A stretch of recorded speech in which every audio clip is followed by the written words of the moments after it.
Baik, karena baru aja mengikuti sharing session tentang OBS, maka hari ini saya akan coba membuat tutorial cara menggunakan EndNote. Kebetulan EndNote yang saya punya itu adalah version X9. Kalau misalnya udah install EndNote, bisa buka new yang baru. Ini untuk tutorial kali ini saya ngebuat library yang baru. Kalau teman-teman bisa lihat, saya udah punya yang saya judul reference. Ini adalah kumpulan daripada reference yang saya yang sudah saya review.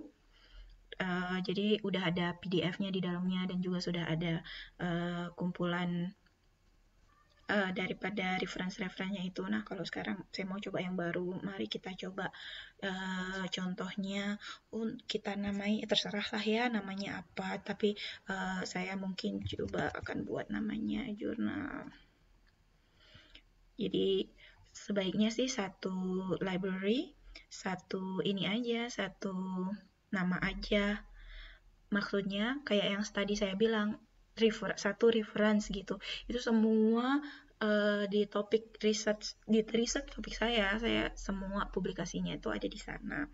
Nah, ini adalah tampilannya daripada si EndNote. Menunya ada seperti ini.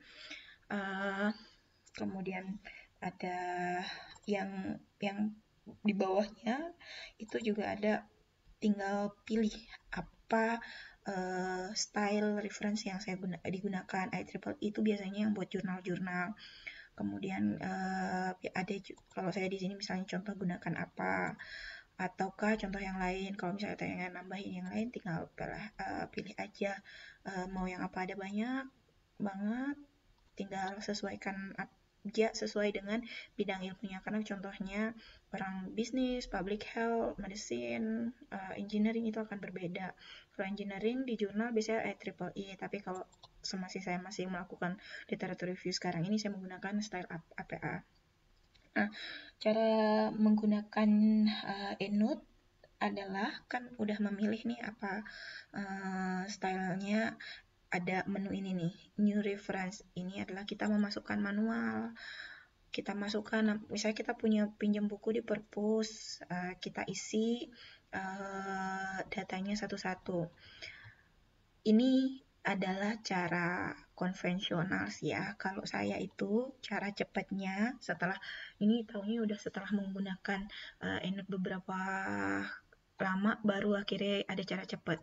Semua file, semua referensi itu pasti rata-rata sudah terindeks Google Scholar ya. Jadi udah ada di Google Scholar. Contohnya nih saya mencari topik bidang kayak gini gitu. Udah cari aja. Kalau misalnya Anda punya topik research atau membuat tugas akhir dengan topik apa, buat mengetahui publikasi terbaru di bidang itu ya tinggal ketika nama. Bila perlu buat custom race-nya, tentu saja kita pengen dari yang 10 tahun terakhir deh, misalnya gitu ya. Baru kita search, jadi muncul nih yang baru-baru.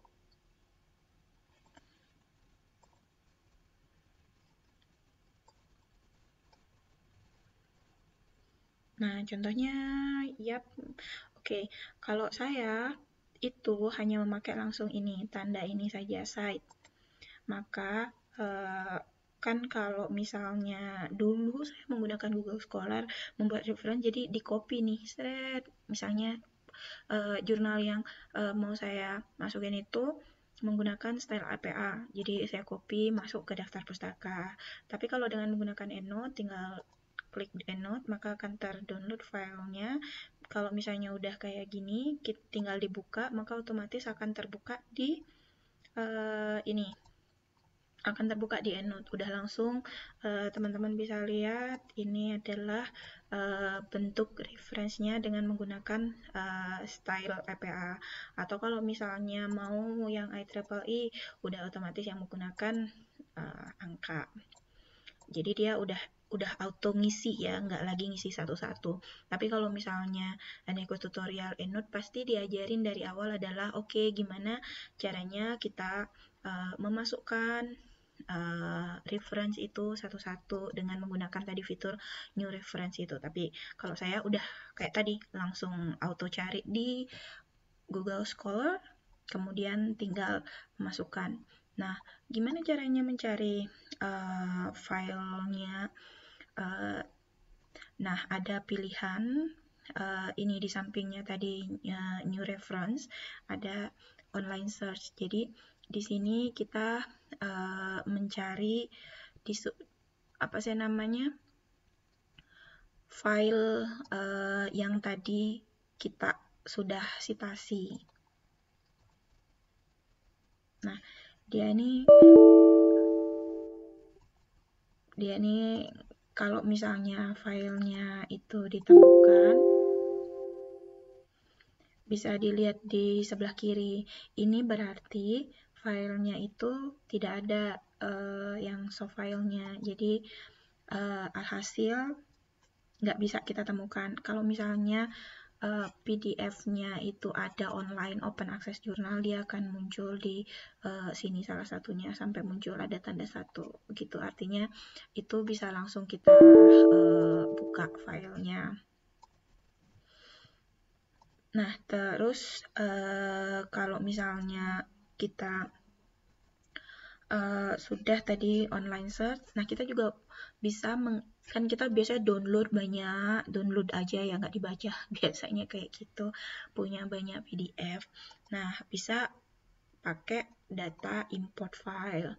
Import file ya tinggal kita pilih PDF daripada file itu. Contohnya kalau saya nih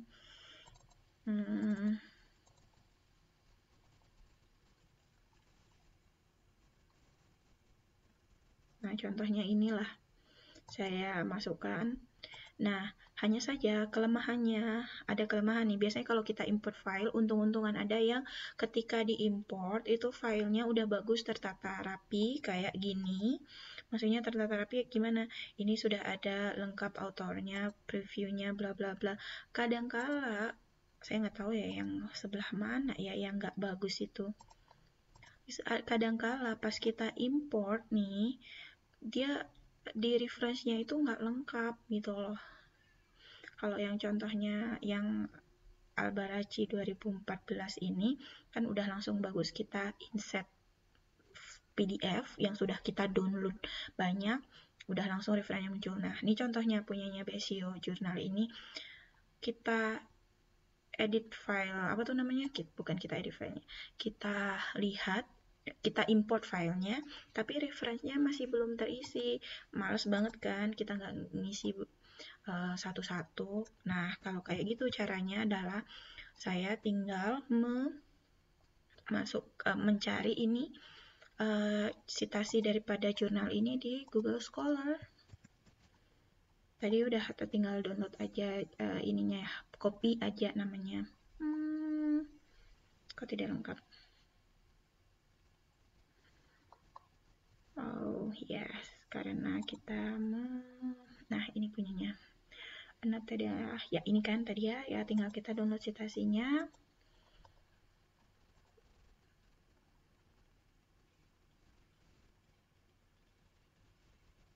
Oke, dadah, udah deh. Jadi nggak perlu lagi nulisin satu-satu dari jurnal yang kita udah PDF-in dengan apa sih namanya dengan memasukkan ke referennya itu. Memasukkan referennya itu tadi ada beberapa metode ya. Satu, kita ngisi reference yang new reference tadi kosongan satu-satu, baru kemudian di file save gitu ya, atau ditutup di sini terus nanti auto save. Atau kalau misalnya kayak contohnya ini si punyanya Besio, kita lihat kita isi satu-satu tuh maksudnya adalah oke, kita copy judulnya, title-nya adalah ini, terus kita penulisnya siapa. Nah, di sini copy. Nah, masalahnya kalau misalnya agak tricky juga itu adalah ketika membuat nama autor. Nama autor kan nama belakang biasanya ditambah nama depan kan. Jadi kita harus hati-hatinya itu karena ya kayak gini nih. Kalau misalnya kita langsung copy paste semua, nanti namanya adalah gbsio dong. Nah, kalau misal kayak gini kan kita harus ngatur lagi tuh di autornya namanya, sesuaikan dengan misalnya dia uh, huruf nama belakangnya duluan gitu. Contoh kayak gini, terus di save. gbsio, pblendex, and pfresina. Masih ada yang keliru kan ya?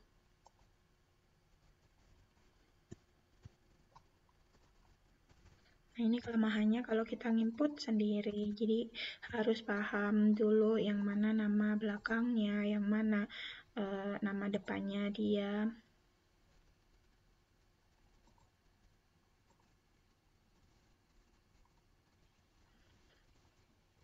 Jadi saran saya ya langsung make aja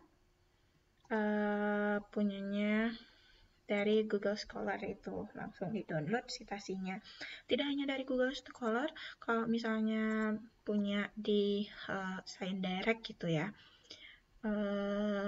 kita juga bisa langsung pakai, misalnya ini adalah jurnalnya, tinggal langsung export, save to export citation to RIS. Jadi yang bentuknya bisa diterima itu adalah yang .ris ya.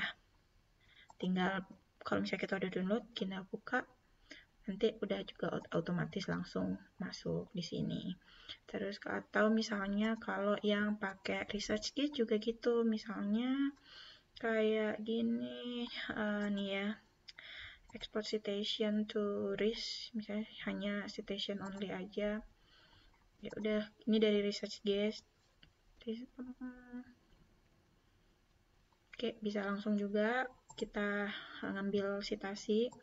Kemudian atau kalau misalnya one shot, jadi tiap university biasanya kan punya satu repository untuk mahasiswanya ngambil jurnal dari berbagai macam database. Itu gampang. Contohnya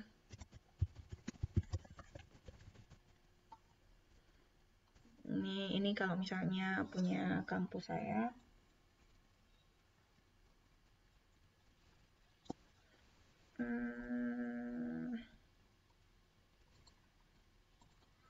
jadi juga bisa langsung auto download citasinya.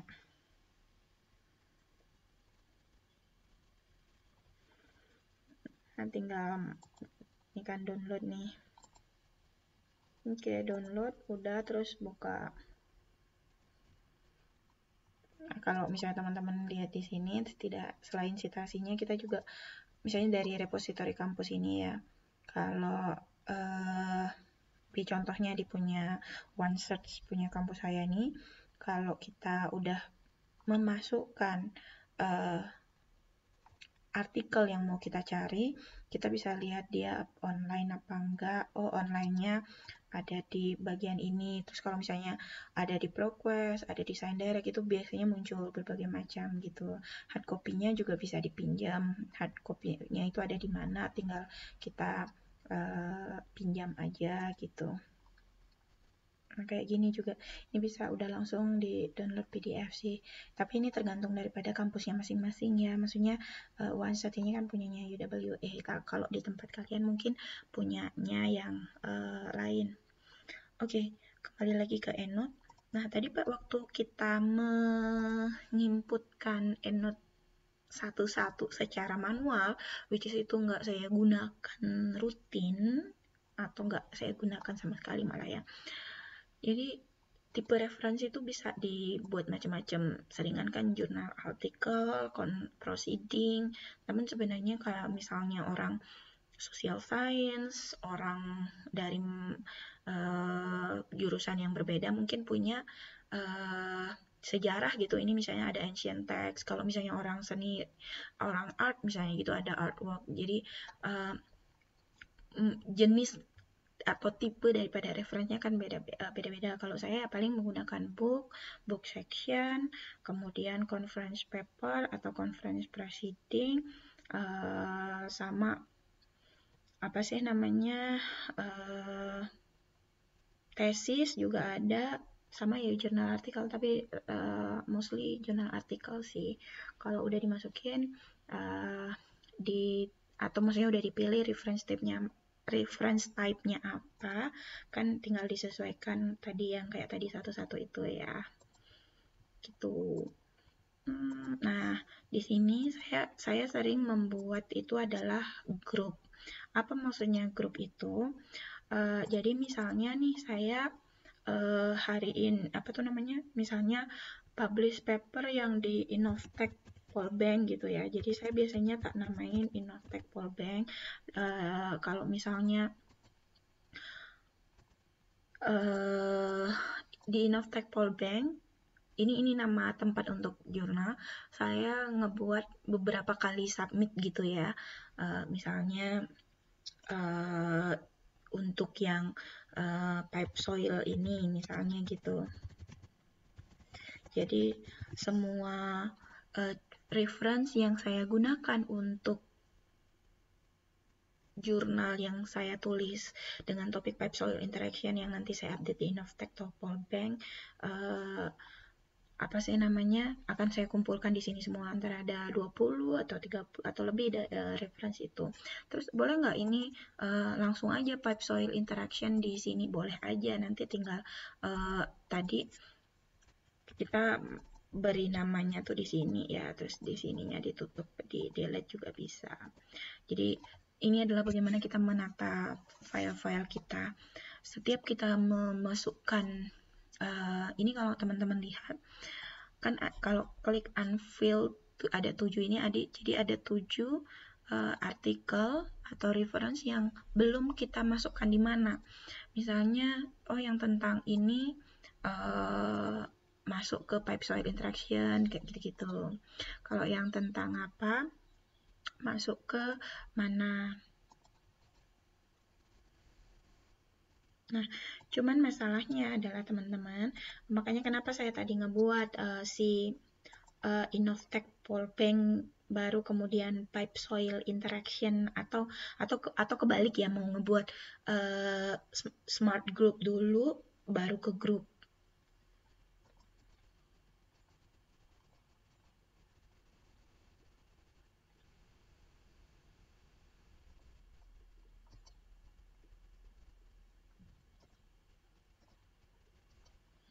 Ini adalah yang namanya group set. Jadi satu grup, atau mungkin contohnya gini lah, mungkin saya akan membuat pipe soil interaction, kemudian yang grup yang lain itu adalah tentang scoring misalnya, yang gitu, yang lainnya tentang apa. Terus di dalam pipe soil interaction ini saya akan buat conference Australian Geophysics Association atau apa gitu ya kalau nggak salah. Nah, misalnya persiapan untuk conference AGA ini, maka referensi yang masuk yang saya butuhkan untuk membuat publikasi itu bisa semua saya kumpulkan. Nah, ada unfilled 7 file yang belum masuk kriteria mana. Kita bisa aja memasukkan file itu sesuai dengan grupnya masing-masing. Misalnya ini untuk persiapan conference, saya masukkan dia ke sini gitu. Atau misalnya terus kalau misalnya ada satu jurnal tapi dipakai di berbagai macam ya, kalau saya sih ya tinggal copy aja. Jadi dia di sini ada, di tempat lain juga ada, karena bisa jadi satu jurnal. Tapi ini sebenarnya adalah manajemen enaknya dari teman-teman memanage file reference-nya kayak gimana. Kalau saya sih sekarang belum tertata sama sekali, karena kan masih melakukan literatur review secara general ya, jadi masih belum kelihatan gitu. Nah, keuntungan lain dari EndNote adalah dia terintegrasi dengan Word dan kita bisa langsung mengetikkan misalnya sebuah statement yang diambil dari sebuah reference yang kita sedang baca atau review misalnya, terus langsung kita sitasi. Ini contohnya. Dan mensitasinya itu ada dua metode, satu memanggil dari Word. Ini kalau teman-teman lihat, saya udah memasukkan EndNote, nge-pluginnya si EndNote itu ke Word saya. Jadi saya bisa memanggil misalnya Pipesol interaction definition dari siapa gitu ya. Nah, kalau misalnya cara pertama adalah lewat Word. Habis pilih menu EndNote, kemudian insert citation. Oke, definisi daripada EndNote ini dikeluarkan nama siapa misalnya. Definisi dari Pipesol interaction ini misalnya dikeluarin oleh Lazarus gitu ya. Udah insert, maka dia udah langsung muncul satu. Karena kita menggunakan IEEE, jadi harus berkesesuaian ya. Kalau misalnya di sini IEEE, di EndNote harus IEEE. Misalnya kalau kita ganti yang di sini adalah apa style. Terus di sini kita masih menggunakan IEEE. Let's see apa yang terjadi. Dia biasanya crash gitu. Ada yang kadang agak error-error gitu, tapi amannya adalah gunakanlah reference type yang existing antara EndNote sama Word.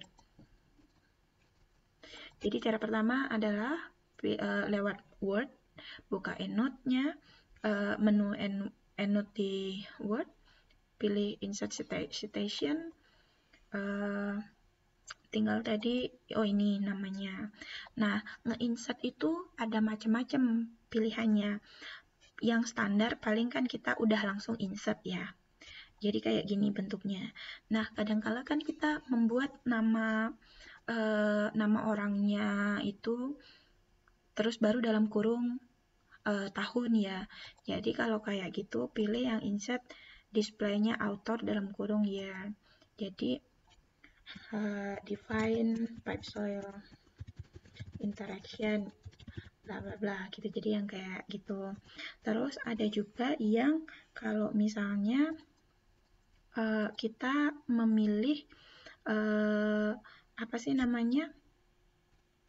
Kenapa nih ketika saya pilih insert selected citation terus yang muncul Liuli gitu, itu karena di EndNote saya mengeklik si Liurun ini, bukanlah si Lazarus. Coba kalau kita klik ini misalnya Lazarus di EndNote, terus kita klik si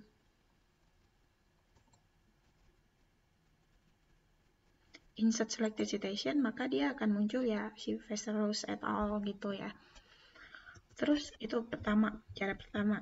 Cara yang kedua adalah kalau saya lebih seneng pakai ini.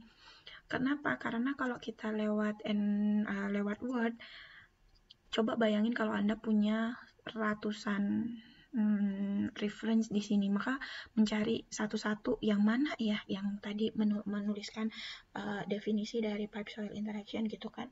Nah, kalau saya tuh senengan memasukkan citasi itu lewat EndNote. Maksudnya lewat EndNote misalnya, pas lagi baca tentang definisi Pipesol itu ya, langsung saya buka Word, terus habis itu kan ini nih yang tadi menuliskan si Lazarus yang menuliskan makna definisi itu. Ya udah saya tinggal langsung aja klik ini tanda insert citation ini.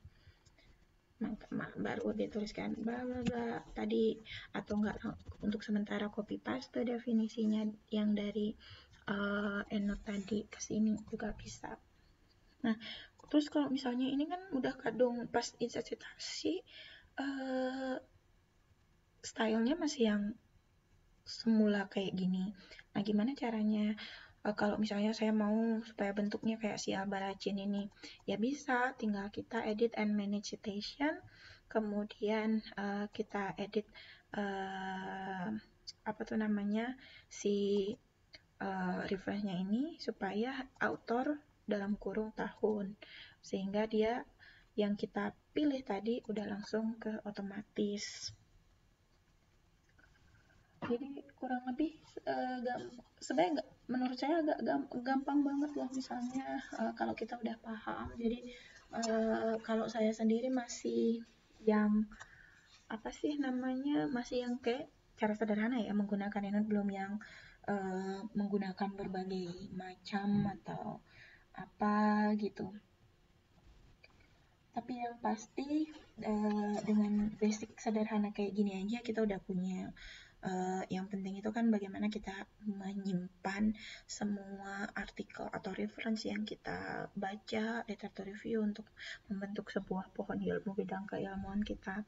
Itu jangan sampai hilang, jangan sampai mencar, karena misalnya dari saya waktu kuliah gitu nggak pernah menata dokumen folder, udah tertata dalam folder, terus ganti laptop, ganti hard disk, hilang sudah gitu semuanya. Tapi kalau misalnya kita di sini bisa udah tersimpan semua di dalam EndNote. Ya itu karena tadi kan kita juga bisa memasukkan PDF-nya, dan malah kita juga bisa memasukkan abstrak atau hasil daripada note kita, misalnya definisi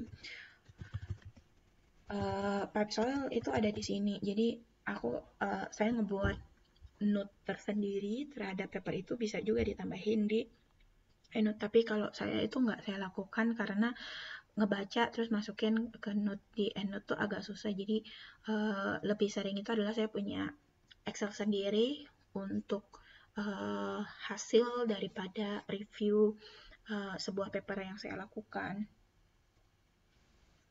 Nah, kemudian kan kadang kalau misalnya saya udah banyak nih, ratusan, terus saya nggak tahu nih yang siapa ya yang membuat definitionnya pipe soil gitu. Jadi saya bisa mencari di sini karena tadi saya udah inget memasukkan di note ada tentang definition daripada pipe soil interaction gitu, jadi udah bisa langsung dipanggil, bisa ngambil dari note, bisa ngambil dari keyword, bisa searching apa aja. Jadi kalau misalnya pas saya baca paper, ternyata definisinya nggak cuma dikeluarin sama Vassouras, tapi juga si Albarracin tadi ya juga, ya udah di note itu bisa saja saya tambahin definition gitu. Jadi pas nanti mencari definition ada beberapa reference gitu, terus nanti bisa kita combine kan gitu di dalam tulisan kita. Jadi definisi pipe soil interaction kalau dari Vassouras kayak gini, kalau dari Albarracin kayak gini, terus jadi bisa membuat compare and contrast daripada sebuah statement di jurnal. Terus apa lagi ya yang biasanya saya gunakan ya? Mungkin itu sih. Jadi udah auto kita menulis sesuatu, ketik-ketik, kita insert citasi kita yang sudah ada, yang sudah kita masukkan di EndNote, kemudian dia udah langsung muncul kan di bawahnya ininya apa tuh namanya, citasinya. Kita mau menggunakan tipe style citasi apapun, jadi gampang juga. Ya, untuk sementara begitu ya teman-teman, semoga bermanfaat. Next kalau misalnya ada info lagi atau tentang mungkin info lain menggunakan EndNote juga bisa saya share lagi. Terima kasih.